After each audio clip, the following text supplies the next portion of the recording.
Dear students, Chhattisgarh माध्यमिक शिक्षा मंडल रायपुर ने एक प्रश्न बैंक बनाया है और ये जो प्रश्न बैंक है वो आपकी परीक्षा की तैयारी के दृष्टिगत बनाया गया है। इसमें कुछ प्रारूप एक निर्धारित करके प्रश्नों को संकलित किया गया है। गणित का जो प्रश्न बैंक है उसे हम डिस्कस करेंगे वीडियो में, और हालांकि इसको हम बाद में अपनी क्लासेस में भी पूरा डिस्कस करेंगे, लाइव डिस्कस करेंगे, सारे क्वेश्चंस को लाइव बनाएंगे। मगर जो लोग टेक्निकल रीज़न से या और दूसरे कारणों से क्लास ज्वाइन नहीं कर पा रहे हैं उनके लिए ये काम का वीडियो हो सकता है, तो मैंने सोचा कि इस वीडियो को एक बार आपके लिए बना दिया जाए। पहले आज इस वीडियो में मैं कोशिश करूँगा कि आपका जो फर्स्ट यूनिट है जिसमें बहुपद है उसको कवर कर लिया जाए। कोशिश करते हैं, अगर इस वीडियो में हो पाया तो ठीक, नहीं तो 2 पार्ट में करके उसको बनाएंगे। पर कोशिश ये रहेगी कि एक पार्ट में इस वीडियो में उसको समेट लिया जाए ताकि दूसरे चैप्टर्स के लिए फिर हम समय निकाल पाएँ। तो ये उसका जो फॉर्मेट है वो कुछ इस तरह से है जो माध्यमिक शिक्षा मंडल छत्तीसगढ़ ने प्रकाशित किया है, और इसमें कक्षा 10 मैथमेटिक्स ये इस तरह से लिखा हुआ है। आपको मैं आपके क्लास ग्रुप में इसको भेज भी दूंगा, आप चाहें तो अपने स्तर पर इसे देखें भी, ट्राई भी करें। ये इसका इंडेक्स है, इंडेक्स में सारे चैप्टर्स वाइज आपको डिटेल मिल जाएगा। और इसी का जो पहला यूनिट है इकाई 1 बहुपद, यहाँ से हम अपनी शुरुआत करेंगे। तो देखते हैं, पहला सवाल से शुरू करते हैं। पहला जो सवाल है वो आपसे ये पूछ रहा है कि बहुपद 4x वर्ग, इसमें इंग्लिश मीडियम के बच्चों के लिए भी ये क्वेश्चन हो सकता है काम का, क्योंकि जो सेजेस में पढ़ रहे हैं, आत्मानंद स्कूल में पढ़ रहे हैं, उनके लिए भी काम का है, क्योंकि इसमें इंग्लिश और हिंदी दोनों में प्रिंट है। तो आपको क्वेश्चन को समझने में दिक्कत नहीं होगी, टर्मिनोलॉजी की दिक्कत तो वैसे भी नहीं होगी, क्योंकि मैं पढ़ाते समय दोनों टर्म्स को यूज़ कर रहा हूँ, दोनों तरह के पदों को यूज़ करता हूँ, बहुपद भी बोल रहा हूँ तो पॉलिनोमियल भी बोल रहा हूँ। तो इस बात का ध्यान रखें कि ये आपके लिए भी काम का हो सकता है। तो ऐसे स्टूडेंट जो इस वीडियो को देख रहे हैं, जो सेजेस में पढ़ रहे हैं, आत्मानंद में पढ़ रहे हैं, उनके लिए भी ये वीडियो काम का हो सकता है।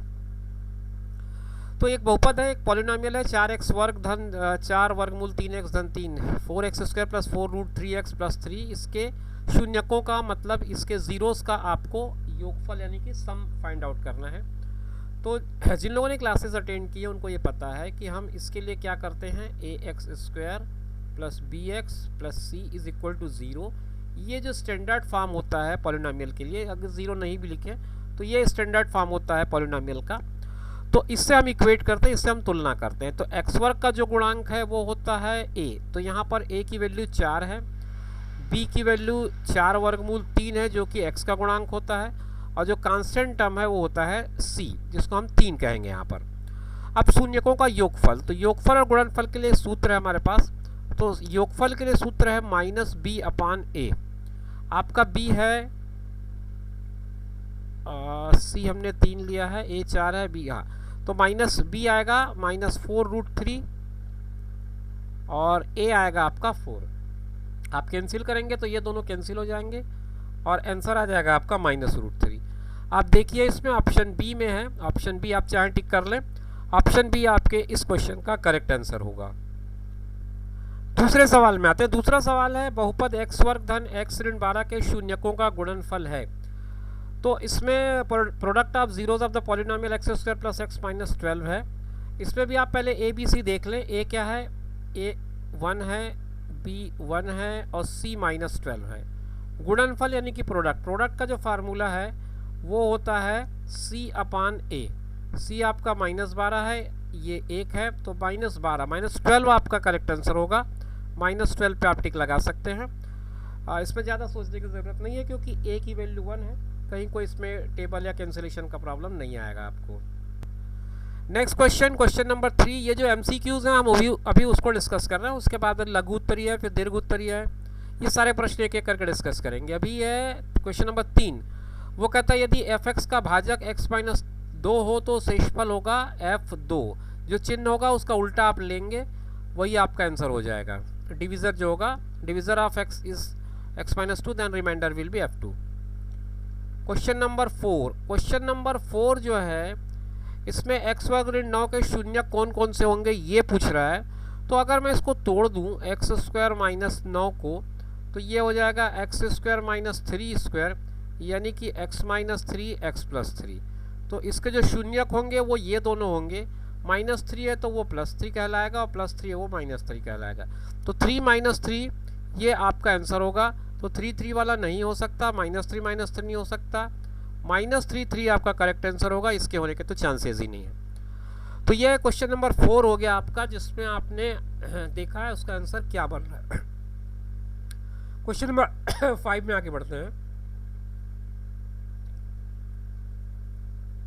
इसका मैं आपको इस स्क्रीन पर अभी हिंदी वर्जन ही दिखा पा रहा हूँ, थोड़ी देर के लिए आप पहले ये देख लें। बहुपद x वर्ग ऋण 16 का गुणनखंड है। Factor of the polynomial x² - 16 is. जैसे हमने पिछले क्वेश्चन को बनाया, इसको भी वैसे ही सॉल्व कर लीजिए। x² - 16 है तो x वर्ग ऋण 4 का वर्ग कर लें, तो x ऋण 4 है, x धन 4 है, तो इसका जो गुणनखंडन होगा वो x धन 4 x ऋण 4 यही होगा। ये दोनों में ऋण या दोनों में धन नहीं हो सकता, नन ऑफ देम भी नहीं हो सकता। तो करेक्ट आंसर आपका ऑप्शन ए हो जाएगा। ये 5 क्वेश्चन एमसीक्यू कैटेगरी के थे। अब आप अगले 5 क्वेश्चन आपको मिल रहे हैं वो फिलअप्स के हैं, तो उसमें भी एक एक अंक है हर क्वेश्चन पे। देखिए, भाज्य बराबर डैश गुणित भागफल धन शेषफल, डिविडेंड बराबर dividend is equal to dash into quotient plus remainder. क्या आना चाहिए यहाँ पर? भाजक आएगा, भाजक गुणित भागफल, तो यहाँ पे आ जाएगा divisor into quotient plus remainder. द्विघाती बहुपद के अधिकतम शून्य कितने होते हैं? द्विघाती बहुपद मतलब हुआ कि क्वाड्रेटिक पॉलिनोमियल, क्वाड्रेटिक का पॉलिनोमियल का मतलब होता है उसके पावर 2 होंगे, पावर 2 होगा तो जीरोस भी 2 होंगे, तो ऑप्शन 2 हो जाएगा। अगर क्यूबिकल होगा तो 3 होंगे, लीनियर होगा तो 1 होगा। तो ये सब चीज़ें नोट करते चलें। तीसरा प्रश्न है, px बराबर 2x वर्ग धन 5x धन 4 हो तो p2 का मान क्या होगा? जहाँ जहाँ x है वहाँ वहाँ 2 रख दें आप, यहाँ पे भी 2 आ जाएगा।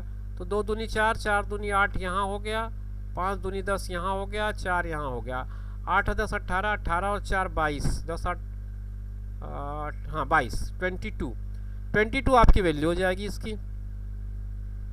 क्वेश्चन नंबर 4 पे आते हैं। ax² + bx + c के शून्यकों का गुणनफल, अभी मैंने आपको बताया ये -b/a होता है, सॉरी c/a होता है गुणनफल। योगफल की अगर बात होती तो -b/a लिखता, यहाँ पर वो गुणनफल पूछ रहा है तो c/a होगा। योगफल का ये सवाल है नीचे क्वेश्चन नंबर 5।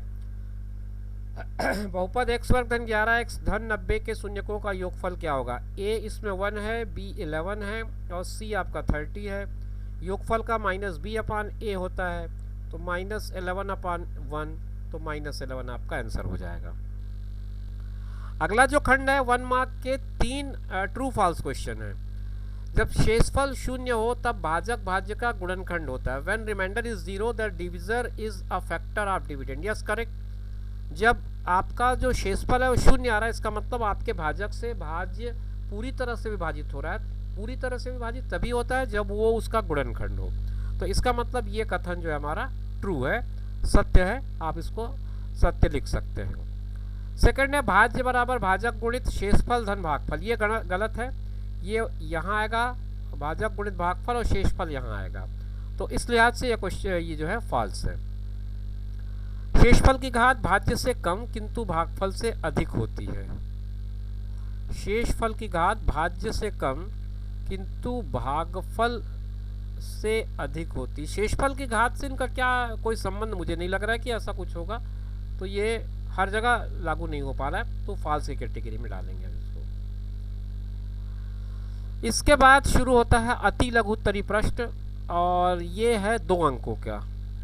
तो मैं आपको इन प्रश्नों के लिए मुझे शीट की आवश्यकता होगी, मैं आपको शीट में ले जाता हूँ और शीट से हम इसको सॉल्व करेंगे, क्योंकि हमको प्लेन स्पेस की ज़रूरत इसमें पड़ेगी।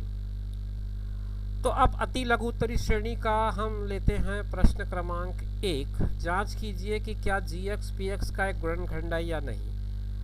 Check whether gx is a factor of px। तो वैसे तो हम इसको रिमाइंडर थ्योरम से बना सकते हैं, लेकिन रिमाइंडर थ्योरम नहीं लिखा है, तो हम इसको भाग दे करके ही चेक करते हैं। x² + 2x + 1, इसको हम भाग दे रहे हैं, डिवाइड कर रहे हैं x + 4 से।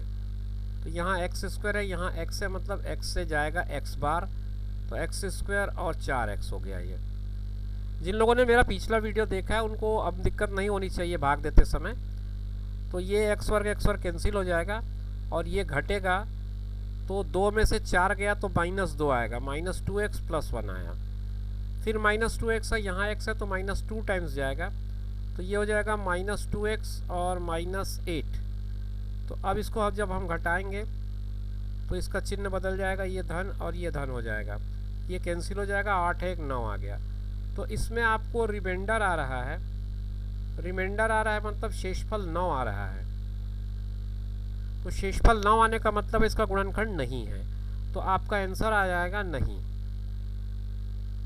आप अगर चाहें तो रिमाइंडर थ्योरम से भी चेक कर सकते हैं। x की जगह -4 लिख दीजिए, तो -4 का स्क्वायर अगर मैं करूंगा और फिर 2 गुणित -4 करूंगा -1, -4 का स्क्वायर 16 होगा, 4 2 जा 8 होगा, 8 और 1 9 हो जाएगा, तो कैंसिल नहीं हो पा रहा है। तो कुल मिलाकर के इससे भी ये बात वेरीफाइड हो जाती है।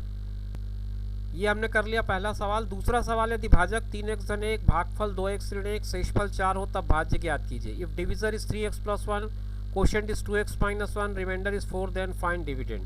तो चलिए देखते हैं इस क्वेश्चन को। यहाँ पर यदि भाजक 3x - 1 है, भाजक 2x - 1 है और भागफल 2x - 1 है, शेषफल 4 हो तो भाज्य बताइए। आपको पता है इसका जो फार्मूला है वो क्या होता है, भाज्य बराबर भाजक गुणित भागफल धन शेषफल। इंग्लिश मीडियम के स्टूडेंट के लिए अगर मैं कहूं तो क्या होगा, dividend is equal to divisor into quotient plus remainder. आपके पास जो जो चीज़ें हैं उनके हिसाब से आप पुट कर दीजिए। आपके पास भाजक है 3x - 1, भागफल है आपके पास 2x - 1, ये दोनों को हम सम अप करेंगे और उसके बाद उस पर शेषफल को जोड़ देंगे। तो चलिए इसको हल कर लेते हैं। 3x का 2x से हुआ तो 6x वर्ग हो गया, 3x का 1 से हुआ तो 3x ऋण में, और 2x का 1 से हुआ तो 2x धन में, और 1 और 1 गुणा करके ऋण में। 4 यहाँ ऐसे ही रहेगा, तो ये हो जाएगा 6x वर्ग, ये -3 है +2 है, घटेगा, घटने के बाद बड़ी संख्या का चिन्ह ऋण लगेगा और 1 बच रहा है, -1 + 4। तो अब ये हो गया 6x वर्ग ऋण x धन 3। ये आपका आंसर होगा, यही आपका भाज्य होगा। तीसरा सवाल देखिए स्क्रीन पर, यदि x - 1 बहुपद px बराबर x वर्ग धन x धन k का एक गुणनखंड है तब k का मान ज्ञात कीजिए। If x - 1 is a factor of polynomial px equal to x square plus x plus k, then find the value of k। k की वैल्यू आपको निकालनी है। तो चलिए शुरू करते हैं इस क्वेश्चन को। x - 1 बहुपद px बराबर x वर्ग धन x धन k का एक गुणनखंड है। तो अगर x - 1 px का गुणनखंड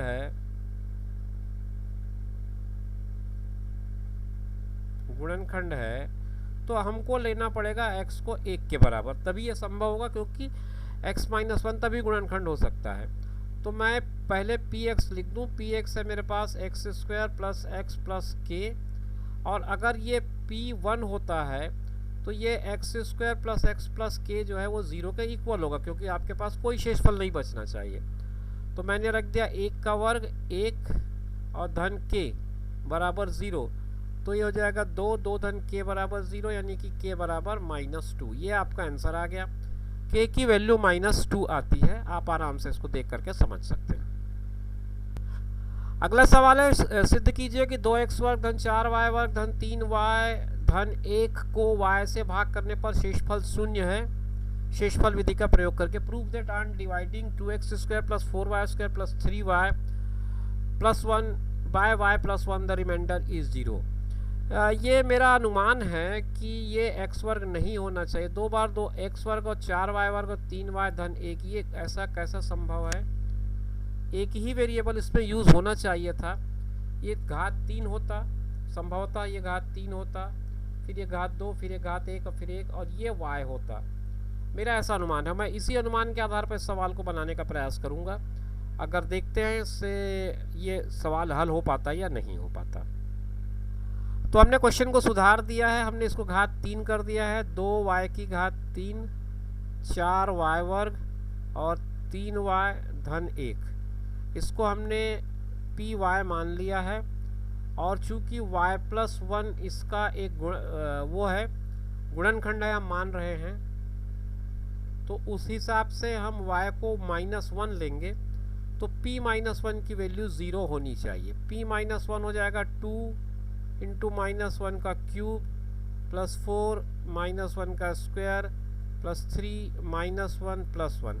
अगर ये 0 आ जाएगा तो हमारा क्वेश्चन प्रूफ हो जाएगा। -1 का क्यूब रखेंगे तो -1 आएगा, क्योंकि ऋण 1 गुणित ऋण 1 गुणित ऋण 1 करेंगे तो माइनस में ही आएगा, तो ये ऋण 2 हो गया। ऋण 1 का वर्ग करेंगे तो धन में आएगा, तो ये 4 हो जाएगा। और 3 और 1 का गुणा करेंगे तो ऋण 3 आएगा, और 1 तो 1 ही रह जाएगा। तो ये 4 धन में है और ये 1 धन में है, दोनों को जोड़ूंगा तो 5 आएगा। ऋण 2 धन में है, ऋण 2 ऋण में है, 3 भी ऋण में है, इनको करूंगा तो 5 आएगा। 5 में 5 गया तो 0। तो इस तरह से ये शेषफल सिद्ध हो जा रहा है। तो इसका मतलब सवाल में मिसप्रिंट है, आप इसे सुधार लें, 2y की घात 3 कर लीजिएगा, तो इससे आपका सवाल सही ढंग से बन पाएगा। 5वां सवाल है लघुत्तरी में, द्विघाती बहुपद x वर्ग ऋण 8x धन 15 का गुणनखंड ज्ञात कीजिए। Factorise x square minus 8x plus 15, इसको आपको फैक्टराइज करना है। चलिए फैक्टराइज कर लेते हैं, कोई बड़ी बात तो नहीं है इसमें, आगे बढ़ाते हैं, फैक्टराइज कर लेते हैं। तो x square minus 8x plus 15 के जो पॉसिबल फैक्टर्स होंगे, गुणनखंड होंगे, एक तो 1 15 होगा, 2 से जाएगा नहीं, 3 से 5 बार जाएगा, इसके अलावा इसके पास कोई गुणनखंड नहीं है। तो कुल मिला के 2 ही युग्म है जो इसके गुणनखंड है, 2 ही आपके पास पेयर्स मिल रहे हैं। और 5 और 3 को जोड़ने पे 8 बन जाता है, 5 3 15 हो जाता है। तो ज़्यादा आपको सोचने की ज़रूरत नहीं पड़ेगी। 8 को आप सीधा 3 और 5 में तोड़ दीजिए, मध्य पद आपका टूट गया। मध्य पद टूटने के बाद उसको अलग अलग लिख लीजिए, और ये हो जाएगा कुछ इतना। शुरू के 2 को एक साथ, बाद के 2 को एक साथ रीग्रुप कर लो, x वर्ग ऋण 3x हो जाएगा, यहाँ से माइनस बाहर निकलेगा, 5x ऋण 15 हो जाएगा, x यहाँ से बाहर निकल गया, x ऋण 3, यहाँ से 5 बाहर निकल गया, x ऋण 3। दोनों में x ऋण 3 को कॉमन ले लूँ मैं अगर, तो यहाँ बच जाएगा x माइनस 5। तो कुल मिलाकर के आपके सवाल का जो उत्तर आएगा वो x ऋण 3 x ऋण 5 होगा। आप इसे नोट कर सकते हैं, मेरा ख्याल है इसमें कोई दिक्कत नहीं आनी चाहिए। इसके बाद एक नया सेक्शन स्टार्ट होता है जिसमें 3 अंक के लघुत्तरी प्रश्न हैं, 4 प्रश्न हैं इस कैटेगरी में। पहला प्रश्न है बहुपद x वर्ग ऋण x धन 1 को x धन 1 से भाग देकर भागफल एवं शेषफल ज्ञात कीजिए। Divide the polynomial x square minus x plus 1 by x plus 1, also find the quotient and remainder. ठीक है, भाग देंगे, भाग देकर के शेषफल निकालेंगे। चलिए पेज ले लेते हैं, एक शुरू करते हैं। x square minus x plus 1, इसको हमको डिवाइड करना है x प्लस 1 से। कोई बड़ा दिक्कत मुझे तो नहीं लग रहा है, यहाँ x आ जाएगा, तो ये x स्क्वायर प्लस x हो गया। आपने इनको घटाया तो चिन्ह बदल जाएगा, और ये हो गया माइनस 2x प्लस 1। फिर माइनस 2 टाइम जाएगा तो माइनस 2x, और यहाँ हो जाएगा माइनस 2। जब इनको घटाएंगे तो ये प्लस हो जाएगा, ये कैंसिल हो गया, 2 + 1 3 आ गया।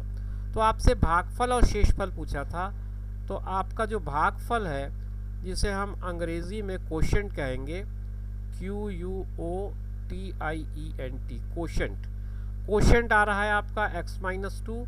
और उसके बाद आप शेषफल निकालने को कह रहे थे, तो शेषफल को हम अंग्रेज़ी में रिमाइंडर कहते हैं। तो रिमाइंडर आपका आ रहा है 3। तो दोनों आंसर आ गए आपके, आप आराम से इसको नोट कर सकते हैं। तो चलिए इस सवाल को देखते हैं। ये सवाल थोड़ा सा आपके लिए कठिन हो सकता है। किसी बहुपद fx को x वर्ग ऋण 9 से भाग दे तब शेषफल 3x धन 2 आता है, लेकिन जब इसी को x माइनस 3 से भाग देंगे तो शेषफल क्या आएगा। On dividing a polynomial fx by x square minus 9, we will get the remainder 3x plus 2. But when fx is divided by x minus 3, what will be the remainder?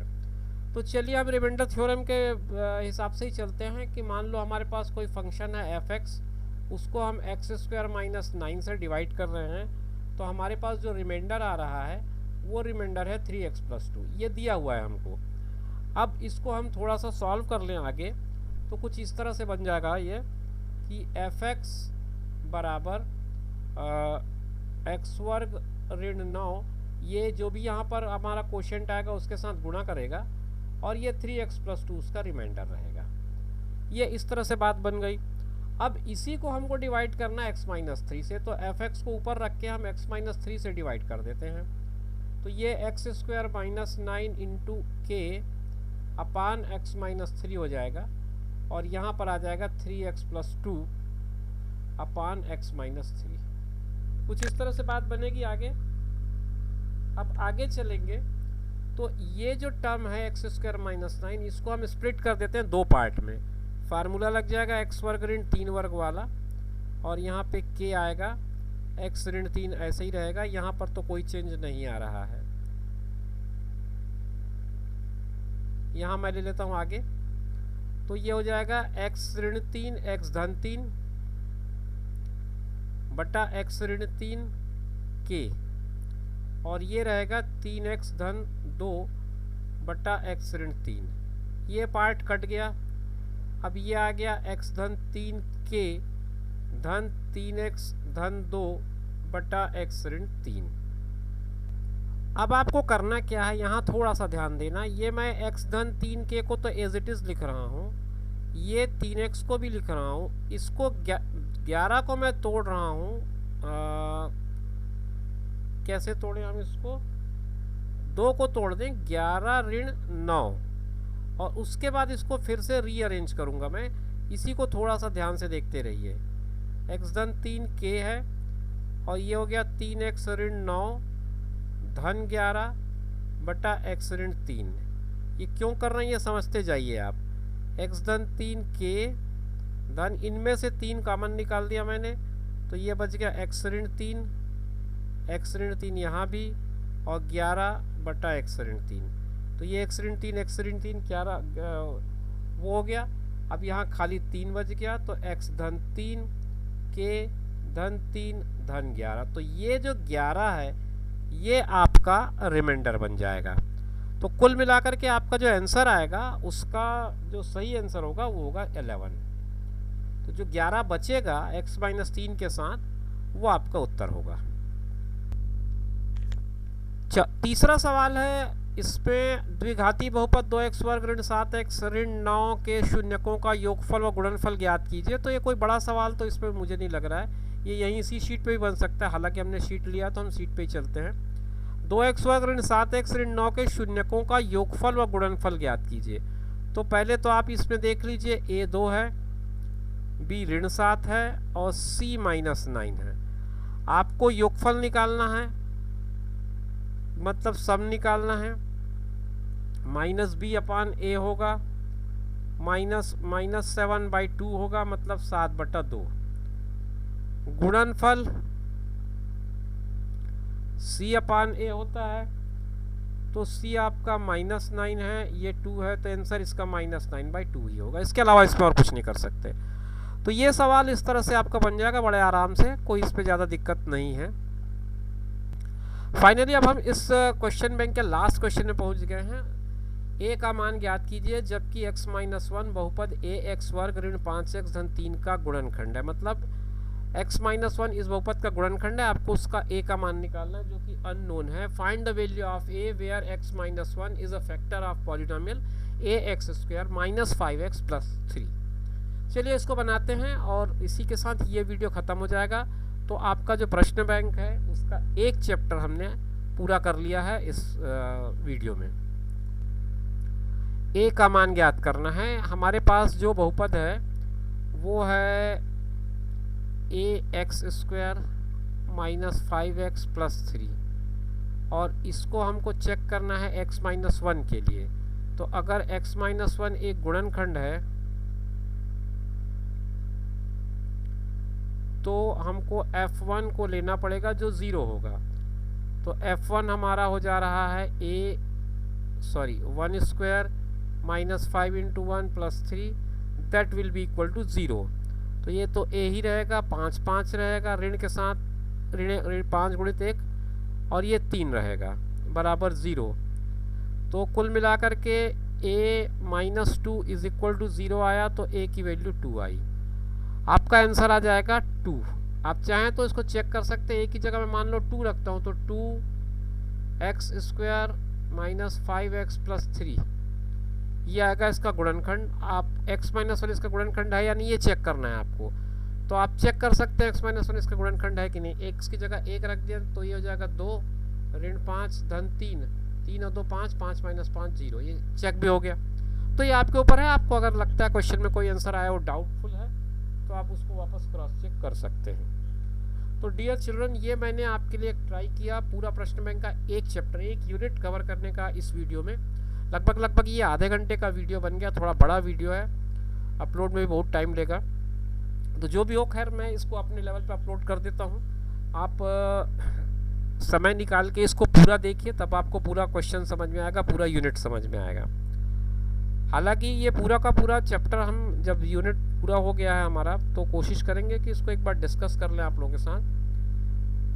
पर अगर नहीं हो पा रहा है तो इस वीडियो को कम से कम आप देख के इसको समझ सकते हैं हर क्वेश्चन को, क्योंकि सिलेबस अभी पूरा कराना प्राइमरी टास्क है मेरा। तो ऑनलाइन क्लास में कोशिश ये रहेगी कि पूरा चैप्टर पहले कवर अप कर लें, उसके बाद इस तरह के जो क्वेश्चन बैंक से उनको सॉल्व करें। बट इन बिटवीन ये मेरी कोशिश है कि आप वीडियो देखते रहें, ताकि इससे आपका जो कोई पार्ट है वो छूटे मत। किसी भी कारण से अगर आप उस दिन क्लास नहीं कर पा रहे हैं, मिस कर दिया आपने क्लास को, तो कम से कम इस वीडियो के थ्रू उन क्लासेस की कंटिन्यूटी आपकी बनी रहे। फिर मिलेंगे नए वीडियो में, तब तक के लिए कीजिए इंतज़ार। नमस्कार।